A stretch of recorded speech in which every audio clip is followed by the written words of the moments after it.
영과 진리로 대림절 둘째 주일 예배를 하나님께 드리시겠습니다.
이 시간 주님을 예배합니다. 한 주간 일들과 사람들의 지친 우리 영혼 다시금 다잡아 이 시간 우리 마음이 주님을 받아들이는 따뜻한 방이 되기를 원합니다. 세상을 구원하러 이 땅에 오셨어도 방 한 칸 없이 차가운 말 구이로 오신 우리 주님, 아기 예수님을 맞으러 멀리서 찾아온 동방 박사처럼 양떼, 소떼, 들판에 놔두고 쫓아온 목동처럼 우리 모두 귀한 것들여 이 땅에 선물같이 내려오신 아기 예수님을 진심으로 경배하는 우리 모두 되게 하여 주옵소서. 예수님의 이름으로 기도드립니다. 아멘. 사도신경으로 주님께 신앙 고백을 올려드립니다.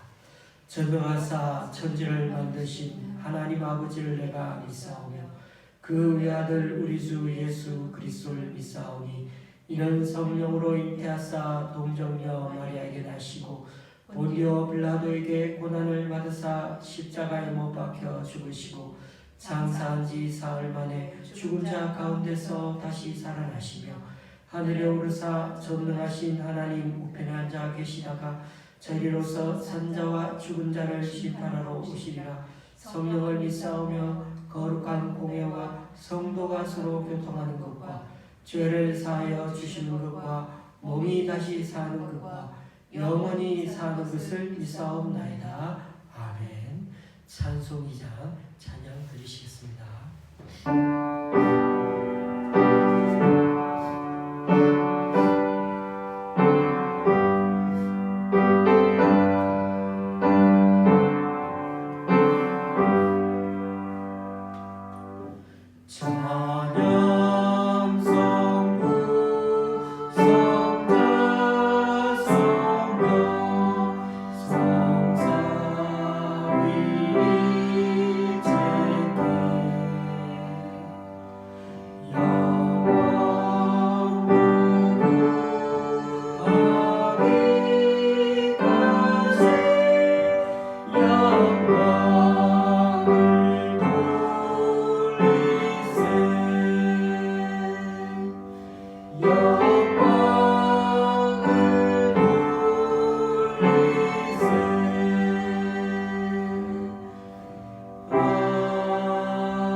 교도문 116번을 다 함께 교독하시겠습니다.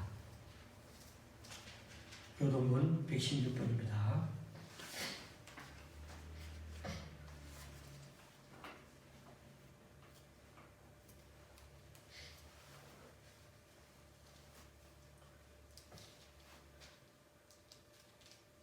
교독문 116번 다 함께 한 목소리로 교독하시겠습니다.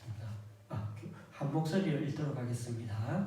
이새의 줄기에서 한 싹이 나며 그 뿌리에서 한 가지가 나서 결실할 것이요 그의 위에 여호와의 영 곧 지혜와 총명의 영이요 모략과 재능의 영이요 지식과 여호와를 경외하는 영이 강림하시리니 그가 여호와를 경외함으로 즐거움을 삼을 것이며 그의 눈에 보이는 대로 심판하지 아니하며 그의 귀에 들리는 대로 판단하지 아니하며 공의로 가난한 자를 심판하며 정직으로 세상에 겸손한 자를 판단할 것이며 그의 입에 막대기로 세상을 치며 그의 입술의 기운으로 악인을 죽일 것이며 공의로 그의 허리띠를 삼으며 성실로 그의 몸에 띠를 삼으리라.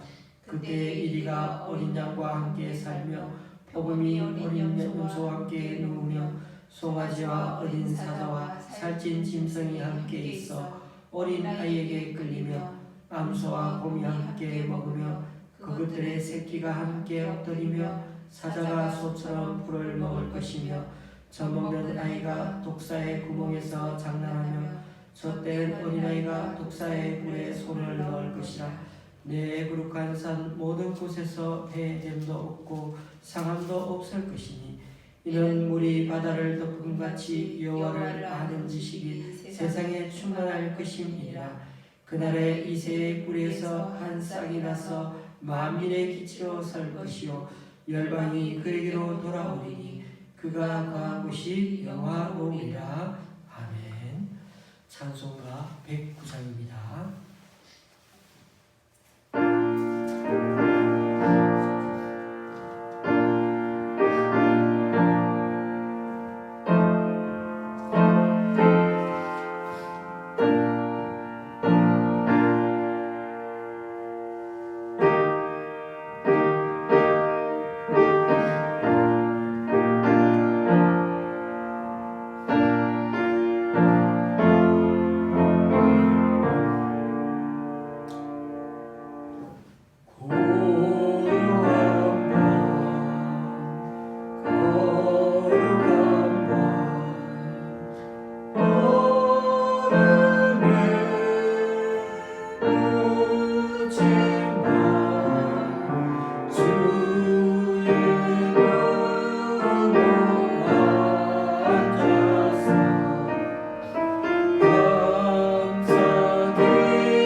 기도하시겠습니다.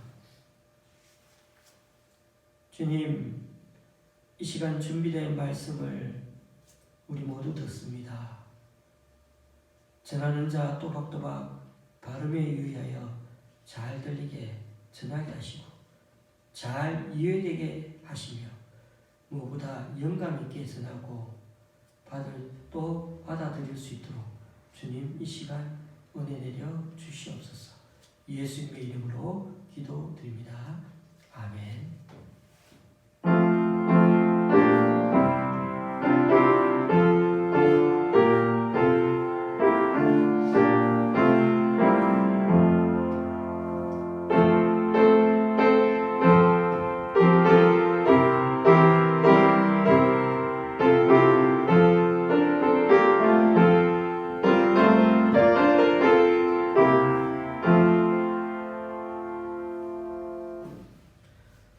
오늘 우리에게 주시는 하나님 말씀은 다니엘서 6장 1절에서 10절까지입니다. 다니엘서 6장 1절에서 10절까지입니다. 제가 가지고 있는 구약 성경은 1242쪽입니다.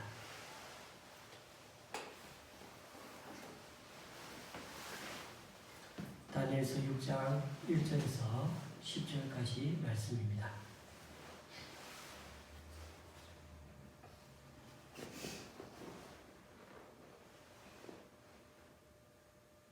다니엘서 6장 1절에서 10절까지 제가 봉독하도록 하겠습니다. 제가 대신 읽을 때 우리 교우님들은 눈으로 보시면서 마음속으로 따라오시면 되겠습니다. 다리오가 자기의 뜻대로 고관 120명을 세워 전국을 통치하게 하고 또 그들 위에 총리 셋을 두었으니 다니엘이 그 중에 하나이라. 이는 고관들로 총리에게 자기의 직무를 보고하게 하여 왕에게 손해가 없게 하려 함이었더라. 다니엘은 마음이 민첩하여 총리들과 고관들 위에 뛰어나므로 왕이 그를 세워 전국을 다스리게 하고자 한지라. 이에 총리들과 고관들이 국사에 대하여 다니엘을 고발할 근거를 찾고자 하였으나 아무 허물도 찾지 못하였으니 이는 그가 충성되어 아무 그릇됨도 없고 아무 허물도 없음이었더라.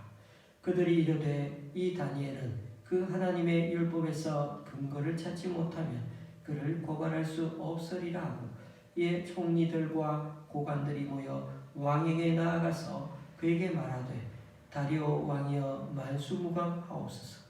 나라의 모든 총리와 지사와 총독과 법관과 관원이 의논하고 왕에게 한 법률을 세우며 한 금령을 정하실 것을 구하나이다. 왕이여 그것은 곧 이제부터 30일 동안에 누구든지 왕 외에 어떤 신에게나 사람에게 무엇을 구하면 사자굴에 던져 넣기로 한 것이니이다. 그런즉 왕이여 원하건대 금령을 세우시고 그 조서에 왕의 도장을 찍어 메대와 바사에 고치지 아니하는 규례를 따라 그것을 다시 고치지 못하게 하옵소서 하며 이에 다리오 왕이 조서에 왕의 도장을 찍어 금령을 내니라. 다니엘이 이 조서에 왕의 도장이 찍힌 것을 알고도 자기 집에 돌아가서는 윗방에 올라가 예루살렘으로 향한 창문을 열고 전에 하던 대로 하루 3번씩 무릎을 꿇고 기도하며 그의 하나님께 감사하였더라. 아멘. 다니엘서는 크게 두 부분으로 나눠진다고 했습니다. 1장에서 6장까지 전반부는 신앙 간증과 같은 이야기들이 대부분이라면 7장부터 시작되는 후반부는 다니엘의 예언과 환상이 많이 나옵니다. 오늘은 전반부의 마지막 이야기인 다니엘의 사자굴 이야기입니다. 사실 교회를 좀 다니신 분들이라면 다니엘 이야기는 워낙 많이 들어왔을 것입니다. 그러다 보니 고정되고 고착화되어가는 우리들 시각이 있을 수가 있습니다. 그래서 우리에게는 늘 두 가지 성경 읽기가 필요합니다. 먼저 성경을 처음부터 끝까지 자주 읽는 통독의 시간이 필요합니다. 그래야 성경 전반적인 흐름과 내용을 새롭게 인식할 수가 있습니다. 또 한 가지는 하루하루 묵상하는 분량이 있어야 한다는 것입니다. 그게 바로 우리 교회도 하고 있는 큐티입니다. 광야에서 이스라엘 백성들이 딱 하루치 식량을 하나님께 받았던 것처럼 우리도 주기도문을 외우며 일용할 양식을 달라고 기도하지 않습니까? 하루치의 영적 양식을 말씀에서 공급받는다 생각하면 될 것 같습니다. 그러니까 이 두 가지 방법으로 성경을 숲과 나무를 보듯 이해하는 것입니다. 성경을 통독하면서 성경 전체를 숲으로 생각하고 크게 전체적으로 이해하면서도 그러면서도 이번 달에는 다니엘서 자체에 대해 좀 더 집중적으로 묵상하자는 것입니다. 항상 이 두 방법을 같이 해 나가는 게 성경 말씀을 이해하는 데 참 도움이 됩니다. 통독도 하면서 하루치 묵상을 좀 깊게 말씀을 묵상하는 것입니다. 다니엘서를 여러 번 많이 읽었어도 또 읽어보면 거기에 안 보이던 게 보이고 깨달아지는 법입니다. 그래서 그런 것을 가리켜 행간을 읽는다라는 말을 합니다. 여러분, 성경책의 첫 줄과 둘째 줄 사이에는 뭐가 있을까요? 두 번째 줄과 세 번째 줄 사이에는 또 뭐가 있을까요? 줄과 줄 사이에는 사실 아무것도 없습니다. 여백만 있을 뿐입니다.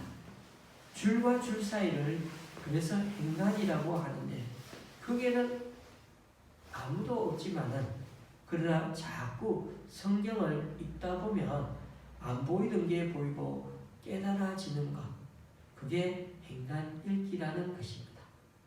아무것도 없는 여백처럼 보이지만 자꾸 묵상해 보면 줄과 줄 사이에 행간이 읽혀진다는 것입니다.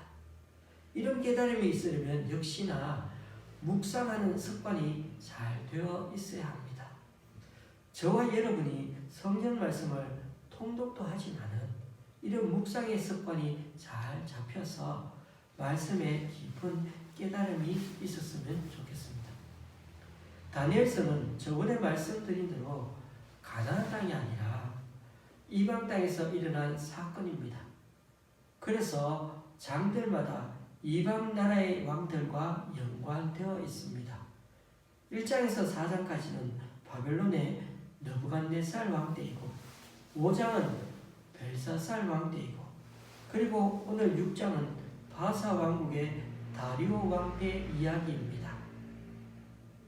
그러다 보니 오늘 본문처럼 진짜 페르시아 제국 때 이 다리오 왕, 즉 다리우스 왕 때 다니엘이 실제 역사에 있었는 사람인가 하는 문제를 거론하는 사람들이 많습니다.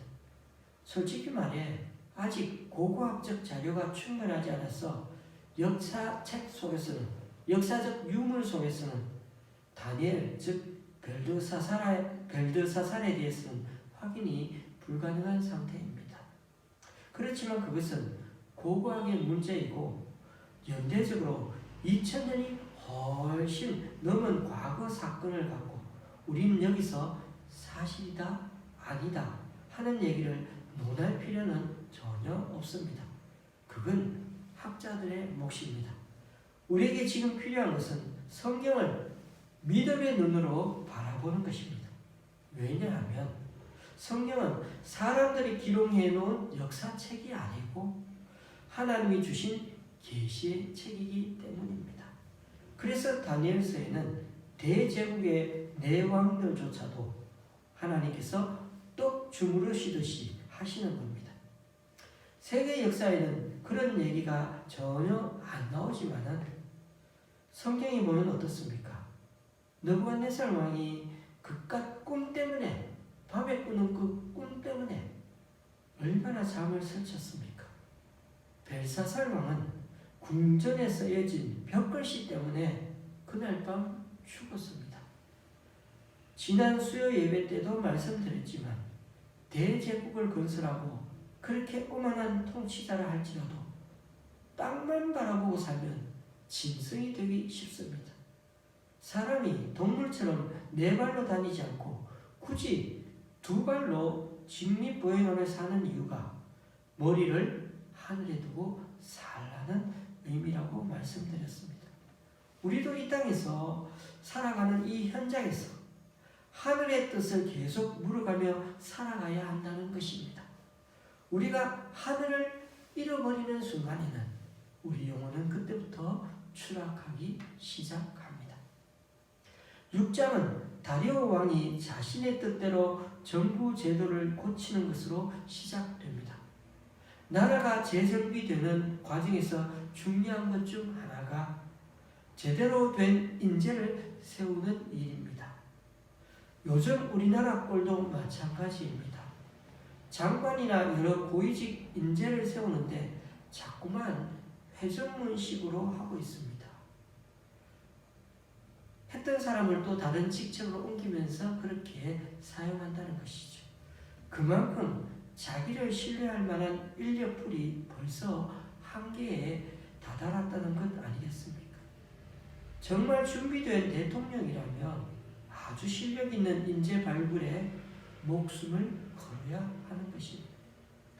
그런 점에서 다니엘은 당시 인정받은 관리였던 모양입니다. 그럴 때 꼭 뒤따라 붙는 반갑지 않는 사람들이 있는데 잘 되는 사람을 시기하는 사람들입니다. 다니엘은 식민지 출신의 사람이기에 더더욱 많은 사람들의 미움을 받을 수밖에 없었습니다. 우리들 사회생활도 마찬가지 아닐까요? 평범한 사람이면 견제의 대상이 안 될 텐데 업무 능력이 탁월해서 윗분들에게 자주 발탁이 되고 등용되면 그러면 다른 사람들에게서 시샘을 당하고 부러움을 넘어서 질시의 대상이 되기 십상입니다. 그들은 다니엘을 넘어뜨리기 위해 그의 삶에서 약점을 찾아내기 시작했습니다. 넘어뜨리려면 그러려면 요즘 세상에서는 어떻게 털어서 먼지 안 나는 사람은 아무도 없더라고요. 뭐라도 하나 딱 잡아내고 엮어내는 게 기자들이고 정치가들 집단인데 그런 능력이 참 많더라고요. 그런데 다니엘에게는 그런 인성적인 결격 사유나 도덕적 결함 같은 게 없었던 모양입니다. 정말 누가 봐도 바른 생활맨이었습니다. 좀처럼 그에게 다른 흠을 찾을 수는 없었는데 딱 하나 그가 타협할 수 없는 유일한 부분을 알아냈습니다. 다니엘이 그처럼 출세가도를 달리는 그 핵심에는 늘 여호와 하나님이 그 중심에 있었던 겁니다. 그래서 그들은 유대인들이 추종하는 이 하나님을 자신들의 황제에게 대항하는 존재로 여기게끔 만들었습니다. 그래서 그들이 겨우 생각해낸 게 앞으로 30일 동안 오직 왕께만 경배토록 그렇게 하는 명령을 내려서 왕에 대한 충성을 재확인하게 했습니다. 그러니까 한 달 동안 왕 이외에는 다른 대상에게 기도하거나 경배하면 안 된다는 거죠. 이런 걸 만드는 이유도 모르고 그저 왕은 어떻게 흐뭇해했습니다. 도장도 콱 찍어줬죠. 그런데 실제로는 다니엘 그 한 사람을 올무로 엮으려고 만든 법이 그 한 법이 악법이었던 것입니다. 10절부터 장면은 왕궁에서 다시 다니엘의 집으로 바뀝니다. 조금 전까지만 해도 다른 신에 절대 기도해서는 안 된다는 명령을 듣고 왔지만은 다니엘은 집에 오자마자 오늘도 윗방에 올라갑니다. 그리고 예루살렘 성전을 향해 기도했습니다. 이미 성전은 무너지고 없는데도 그래서 이제는 동서남북 어느 쪽을 보고 기도해도 관계없는데도 그래도 그에게는 예루살렘 쪽으로 바라보며 기도하는 게 그게 자신의 신앙 고백 행위라고 생각했습니다. 그 당시 구약의 이스라엘 백성들은 반드시 성전을 통해서만 하나님과 만날 수 있다고 생각했습니다. 그래서 이스라엘이 두 쪽이 나서 두 나라로 나뉘어졌을 때도 굳이 북이스라엘 사람들이 남쪽 유다 지역으로 있는 그 예루살렘에까지 와서 제사 드려야 했던 것입니다. 북이스라엘의 초대 왕 여로보암은 그러한 종교적인 영향력을 남유다에 빼앗기지 않으려고 북쪽에다 단, 남쪽에다가 베델 이 두 곳에다가 제사 드릴 수 있는 제단을 만들어 버렸지 않습니까? 그래서 예루살렘으로 가지 말라는 거지. 그런 점에서 그 당시의 성전은 하나님과 교통할 수 있는 유일한 장소였던 것입니다. 이 성전이 신약적인 의미에서 예수님의 모형인 것입니다. 하나님께서 정하신 하나님과의 유일한 통로가 구약에서는 성전이고 신약에서는 예수님이십니다. 구약의 백성들은 성전을 통하여 하나님을 만났지만 지금 우리는 예수님을 통하여 하나님을 만나는 것입니다. 다니엘이 예루살렘을 향해 기도하듯이 신약 백성인 우리들은 예수님의 이름으로 하나님께 기도하고 있습니다. 그러니까 오직 예수님 때문에 우리는 하나님 아버지 앞에 담대히 나아갈 수 있게 된 것입니다. 그런 점에서 구약 백성들과 우리가 다른 점은 그들은 꼭 예루살렘을 찾아가거나 또 다니엘처럼 멀리 떨어져 있는 경우 꼭 예루살렘을 향해 기도해야 하지만 지금의 우리는 어느 곳에서든 바로 하나님을 만날 수가 있고 내가 지금 기도하는 곳이 바로 하나님을 만나는 장소가 되는 것입니다. 과거 유대인들은 70년 바벨론 포로 생활에서 돌아오자마자 제일 먼저 한 일이 성전을 다시 짓는 일이었습니다. 그러나 지금은 우리들 시대에는 더 이상 성전이 필요 없게 되었습니다. 이제는 하나님이 우리와 함께 계시기 때문이고 우리 자신이 하나님이 거하시는 성전터가 되었기 때문입니다. 다니엘은 여느 때처럼 하루에 3번씩 예루살렘을 향하여 기도했죠. 그것도 창문을 열고 말입니다. 이를 본 첩자들이 왕께 그 사실을 고하고 그에게 벌을 내리기를 요구합니다. 그제야 왕은 그들의 업무에 다니엘이 걸린 것을 알게 되었죠. 그렇지만 다니엘을 누구보다 좋아했지만 그러나 왕의 권위 때문에 그들의 요구를 들어줄 수밖에 없었습니다. 그래서 다니엘은 결국 사자굴에 갇힙니다. 그런데요, 다니엘이 사자굴에 들어간 것 자체가 결국 벌받고 심판을 받은 것인가? 라는 것에 대해서는 학자들은 그렇지 않다고 주장합니다. 16절에 보면 네가 항상 섬기는 너의 하나님이 너를 구원하시리라고 그렇게 왕이 말하면서 다니엘을 굴 속에 집어넣었죠. 그러니까 그것은 어떻게 보면 시험일 수도 있습니다.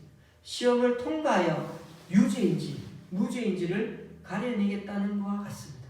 만일 그가 거기서 살아나면 어떻게 되죠? 무죄요. 죽으면 유죄로 판단하는 거란 것입니다. 만일 사자굴로 보낸 것이 사형 집행이었다면 보십시오. 다음날 다니엘이 살아 있었더라도 왕이 다시금 거기서 끄집어낼 이유가 없었을 겁니다. 죽을 때까지 사자감이 될 때까지 놔둬야 되겠죠. 그리고 왕조차 그날 밤을 지새우면서 날이 밝자마자 새벽에 달려가가지고 생사 여부를 알아볼 필요가 없었을 겁니다. 그리고 그가 생존한 것을 확인한 후에는 되려 왕은 그가 죄 없다고 하면서 그를 참수한 자들을 모조리 오히려 사자굴에 던져 넣었지 않습니까? 왕은 여전히 다니엘을 신뢰하고 있었고 그를 구하고 싶어 했던 것임을 알 수가 있습니다. 어쨌든 다니엘을 참수한 자들과 그 가족들은 사자굴에 던져졌고 사자굴 밑에 닿기도 전에 사자들이 그들의 뼈까지 부수었다고 합니다. 그러니까 이름을 보면 사자들이 그 전날 다니엘을 죽이지 않은 것은 사자들이 막 다니엘에게 오히려 겁먹었어도 아니고 배가 너무 불렀어도 아니었습니다. 하나님이 다니엘은 구원하시고 다니엘의 적들은 심판하신 장소가 바로 사자굴이었던 것입니다. 우리는 오늘 말씀을 통해 몇 가지 교훈을 깨닫게 됩니다. 첫째, 다니엘을 보면 진실된 삶을 살려고 하면 할수록 세상에서는 더욱 질시를 받기 마련이라는 것입니다. 이 험한 세상에서 성도가 의로운 삶, 진실된 삶으로 더 그렇게 살려고 하면 할수록 때로는 부패한 세상의 실상과 불의하고 거짓된 사람들의 그 탐욕스러운 면모는 어떻게 될까요?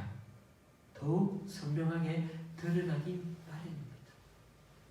빛이 비치면 당연히 그 주위에 있는 어둠은 싫어하기 마련인 거죠. 그러할 때 우리는 하나님과 세상 중 어느 길로 가야 하는지, 때로는 양자택일을 해야 하는 선택의 기로에 놓이게 됩니다. 어쩌면 우리는 매 순간이 그러한 선택의 기로에 서 있게 되는 것 같습니다. 답은 알지만 그 길을 선뜻 걸어가지 못하는 것은 눈앞에 고생할 게 많아서일 것입니다. 다니엘도 기도 금지 명령을 듣고 터벅터벅 집으로 돌아오면서 얼마나 발걸음이 무거웠겠습니까? 둘째, 그 발걸음을 가볍게 만드는 힘이 바로 기도에서 나옵니다. 다니엘은 집에 가자마자 윗방에 올라갔습니다.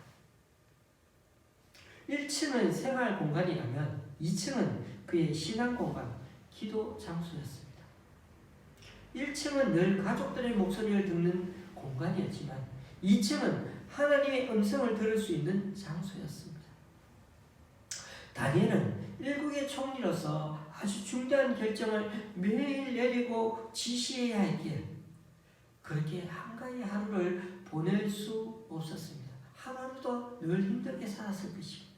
그 부담감과 고민이 일반인이 느끼고 생각하는 것보다 그 몇 배나 되었을 것입니다. 하지만 그런 와중에도 하루에 3번 기도하는 것만큼은 중단하지 않았습니다. 심지어 그 기도 시간을 지키기 위해 자신의 그 영예로운 총리 자리와 자기 생명까지도 위험에 던져지는 걸 알면서도 태연히 하나님께 기도하는 마음의 여유를 가졌습니다. 다니엘에게 있어 기도는 일상의 바쁨과 복잡함 속에서 누리는 오히려 마음의 평화요 영혼의 쉼의 공간이었던 것입니다. 우리는 종종 바쁘고 피곤하기 때문에 기도를 쉴 때가 많습니다. 또한 기도는 교회에서만 하는 것도 아닙니다. 여러분, 기도는 어디서든 할 수 있죠. 그리고 어떤 상태에서든 할 수 있습니다. 하나님이 이제는 우리를 성전으로 삼으셨기에 우리는 더 이상 기도할 수 없노라고 변명할 수가 전혀 없게 되었습니다. 셋째, 마지막까지 생각하고 마음 준비하면 그때가 바로 구원의 시작이라는 것입니다. 다니엘을 참소하는 자들은 다니엘이 기도하는 순간 이제 너는 끝났어 라고 생각했겠지만 그러나 바로 그 시간에 아이러니하게도 하나님은 다니엘의 기도를 듣고 계셨고 구원의 길을 예비하고 계셨던 것입니다. 다니엘을 죽이려고 했던 그 무시무시한 사자굴 같은 곳에도 이미 하나님의 천사가 최소 8시간 이상 거기서 기다리고 지키고 있었다는 것입니다. 사람들의 음모와 계략을 생각하면 밤잠 못 자는 경우가 많은 게 우리들 인생인데 그러나 두려워는 하지 마십시다. 그들이 계략을 꾸미고 있을 때 하나님 또한 그 계획을 이미 실행하고 계신다는 것을요. 그러니 하나님께 맡기고 우리가 가야 할 길을 가는 것이 바로 믿음입니다. 애굽왕 바로가 이스라엘을 몰살하고자 남자아이를 나일 강물에 빠뜨리라는 명령을 내렸을 때도 생각해 보십시오. 하나님은 그 아이들 중에 모세를 세우셨고 그를 보내시고 그를 구원자로 예비하시고 구원 계획을 구체화하셨습니다. 하만이라는 사람이 이스라엘 백성을 몰살할 계획을 세우고 왕의 도장을 받아내 조서를 내릴 무렵에 그때도 하나님께서는 에스더를 바사 제국의 왕으로 삼으시고 온 유다 사람들이 함께 금식하며 기도하는 그때 그 대적들의 음모를 하나님께서는 드러내 주셨고 결국 왕에게 심판받게 하셨습니다. 여러분, 악인들만 제멋대로 활개치며 사는 세상, 이 세상 같아도 공평하지 않은 것 같아도 하나님의 공평과 정의 또한 하나님의 계획대로 운행 중에 있으시다는 사실을 우리는 결코 잊으면 안 될 것입니다. 그래서 저는 이런 하나님을 가리켜 역전의 명수라고 부르기를 좋아합니다.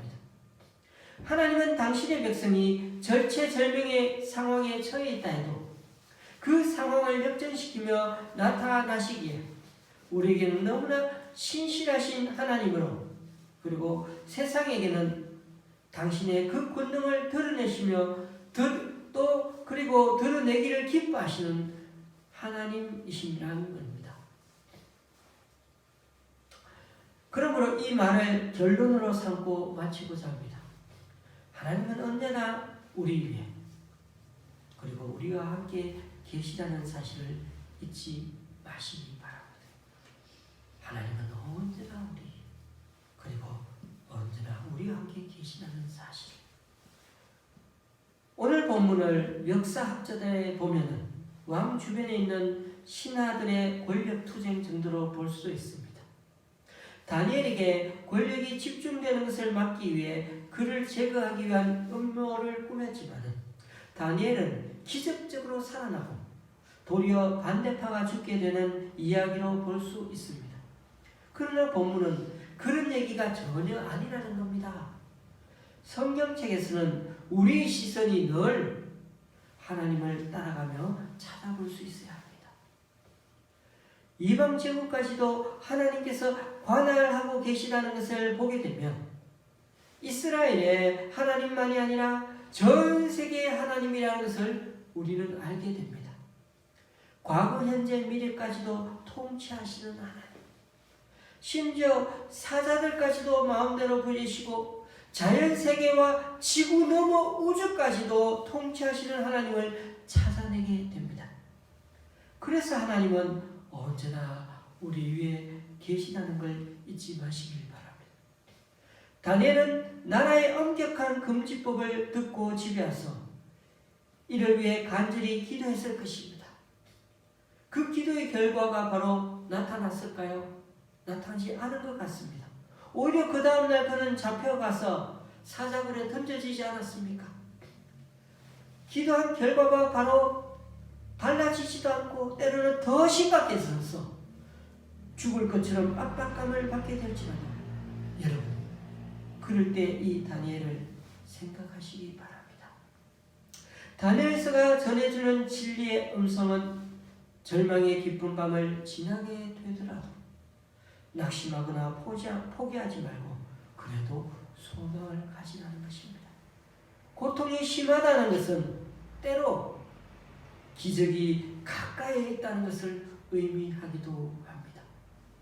하나님이 역사하시면 한 번에 상황이 역전될 수 있다는 사실을 명심하시길 바랍니다. 저는 이번에 한 성도와 그런 체험을 또 하게 되었습니다. 내일이면 3가지 중 1가지 결과가 나오게 되는데 그럴 때 우리는 제일 좋은 결과 그리고 조금 좋은 결과 마지막에는 최고 안 좋은 결과 그럴 때 우리는 무조건 제일 잘 되게 해달라고 기도합니다. 그러나 제가 그랬습니다. 최악의 상황을 생각하고 준비하자고요. 왜냐하면 최악의 상황을 갖고 마음의 준비를 하면 그 다음날 서로 조금 더 나은 상황이나 또 모든 게 제일 좋은 상황으로 결과가 나오게 되면 그땐 정말 감사가 더 넘치게 되지 않겠습니까? 그렇습니다. 사람은 마음먹기에 달려 있습니다. 하나님께 감사할 마음만 가지고 있으면 다니엘의 세 친구처럼 그리 아니하실지라도, 또 다니엘처럼 기도해도 결국 사자굴에 던졌을지라도, 오늘 다니엘 집에 가서 감사하지 않았습니까? 그렇게 어려운 상황 가운데도 감사했는데, 그리 아니하실지라도, 결국 사자굴에 던져질지라도 하나님은 그 이후 우리들 인생을 역선시켜 주셨던 것 아니겠습니까? 그래서 여러분, 하나님이 지금 우리와 함께 계시다는 걸 아십니까? 우리보다 우리를 더 잘 아시는 하나님께서 우리를 지켜주시고 구원하시고 도와주시기 위해 아기 예수 그리스도를 이 땅에 보내시고 임마누엘, 즉 항상 너희와 함께 있다고 말씀하시지 않았습니까? 대림절 둘째 주일을 맞았지만 우리가 숨쉬고 사는 이 사회는 여전히 코로나 확진자가 하루에 500~600명씩 늘어만 가고 있습니다. 다니엘이 살던 시대도 참 힘겹지만은 지금 우리들 시대도 너무나 어려움에 직면해 있고, 바로 앞에 1, 2년이 어떻게 갑작스럽게 사태가 심각해질지 이제는 아무도 예측을 못할 정도로 불안한 현재를 살아가고 있는 우리들입니다. 내년부터 백신을 맞게 되면 정말 2019년도와 같이 일상생활로 다시 되돌아갈 수 있을지 모두들 불분명한 희망만을 붙들고 사는 듯합니다. 코로나19 하나만 봐도 전 세계의 대응 능력이 이 정도밖에 안 되는데, 더 강력한 지구적 재난과 재해가 발생한다면 이런 팬데믹 사태를 누가 리더십을 갖고 일사불란하게 해결해 나갈 수 있을까 사뭇 걱정됩니다. 그럼에도 기억하십시다. 이러한 위기가 더 심각해서 갈수록 우리들의 하나님에 대한 믿음 또한 옥석이 가려지듯이 점점 분명해져 갈 것입니다. 그러므로 이럴수록 다 서로 겸손으로 허리를 동이십시다. 하나님은 교만한 자를 대적하시되 겸손한 자들에게는 은혜를 주신다고 말씀하지 않았습니까? 그렇습니다. 지금 우리가 처해 있고 또 살아가는 자리는 우리의 안식처가 아니라 우리에게 주어진 삶의 현장이요 일터입니다. 그러니까 하나님께서 불러주시고 맡겨주신 우리 소명의 현장입니다. 이 사실을 꼭 기억하며 지금 나에게 맡겨진 일과 책임에 그저 성심성의껏 오늘도 내일도 최선을 다하며 살아가면 언제나 우리 위에, 그리고 우리와 함께 계신 하나님께서 다니엘과 그 세 친구처럼 우리 인생도 지켜주시고 인도해 주시고 또 역정케 해 주실 것입니다. 기도하시겠습니다. 주님, 우리에게 주신 계시의 말씀을 통독도 하고 묵상도 합니다. 학교 공부하듯이 성경을 읽고 공부하는 게 아니라 하나님의 마음을 알기 위해 고민하고 순종하기를 원하오니 여러 번 읽었어도 여러 번 들었어도 또 읽어보면 거기에 안 보이는 게 보이고 깨달아질 수 있도록 주님 역사하여 주옵소서. 오늘도 말씀을 들었어도 여전히 한 주간 삶의 발걸음은 무거워질 때도 많습니다.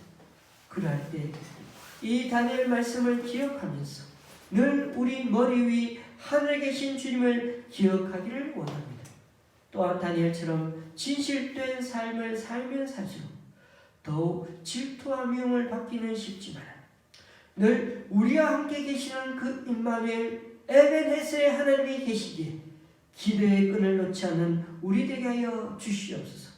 비록 막판까지 몰려 죽을 것처럼 압박이 와도 악인이 사방에 깔려 있어도 하나님께서도 당신의 백성 위에 여전히 계획하고 운행 중이시며 또 역사하고 계심을 믿기에 지금의 우리 갈 길을 여전히 꿋꿋이 걸어가므로 마지막에는 역선시켜 주시는 그 하나님을 만날 수 있는 우리 모두가 되게 하여 주시옵소서.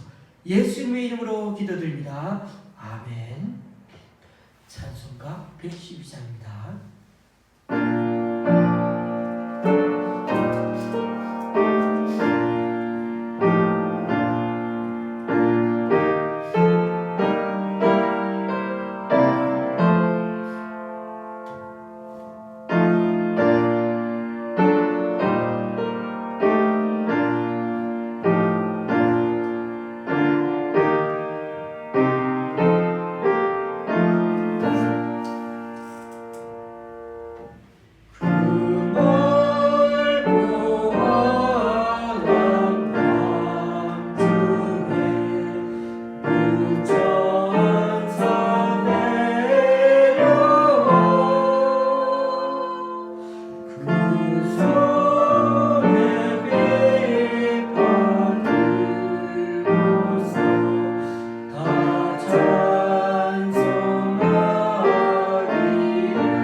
오늘도 우리 교회 성도님 내 가정에서 11조와 감사헌금 그리고 주일 헌금 올려드립니다.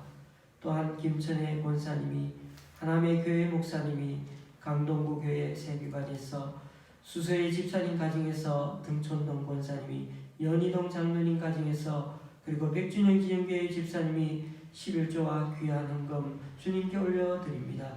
이분들의 헌신과 승림 귀하게 받아주셔서 이분들을 통해 하나님 나라가 더욱 확장되게 하여 주시옵소서. 또한 오늘 이 시간 우리 각자 여러 모양으로 드리는 헌금들 기뻐 받아주시고 쓰이는 곳마다 귀한 결실을 맺을 수 있게 하나님의 크신 은총으로 덧입혀 주시옵소서. 이번 주도 주님께서 불러주시고 맡겨주신 소명의 현장을 우리들 피하지 않게 하시고 주어진 역할과 직무에 늘 성실하게 진실되게 살아가는 우리 되게 하여 주옵소서. 그럼에도 이 세상 기도 없이는 이겨나갈 수 없는 영적 전쟁터에게 습관적인 기도를 이제는 체질화하여 바뀌어가는 상황 앞에 요동하는 자가 아니라 그 어떤 상황 속에서 신앙의 절개를 꿋꿋이 지켜나가는 담대한 그리스도인들로 살아가는 우리들 되게 하여 주시옵소서. 예수님의 이름으로 본기도 드립니다. 아멘. 확진자 수가 좀 줄어들면 좋을 텐데 겨울이 더 확산될 거라고 이렇게 예상은 했지만은 어쨌든 숫자가 많이 늘고 있습니다. 우리 교회 성도님 중엔 아직 한 분도 감사하게도 감염된 분이 없으시니 앞으로도 계속 조심하면서 그렇게 사회생활 잘 해나갈 수 있는 우리가 되길 바랍니다. 여전히 직장을 구하고 계시는 분들이 계시고 또 사업으로 어려움 겪는 분들도 있으십니다. 또 병상에 누워 계시는 연로하신 어르신들도 계십니다. 이분들을 위해 지속적으로 기도해 주시면 감사하겠습니다. 찬송가 322장입니다.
우리 주 예수 그리스도의 은혜와 하나님 아버지의 크신 사랑과 성령님의 교통 교제케 하심이 세상의 왕 권력자 위에 또 진정한 왕 권력자 되신 주님이 언제나 우리 위해 또 우리와 함께 계심을 알기, 그리고 이 땅에 친히 찾아와 주셨기에 최악의 상황에 처했어도 마지막에는 역전시키시고 바꾸고 구원하시기에 이 재난과 여건 환경에서도 끝까지 주님 붙들고 살아가기를 소망하는 조시아교회 성도님들과 또 온라인 예배로 함께하는 분들 위해 이제부터 영원히 함께 하시기를 간절히 축원하옵나이다.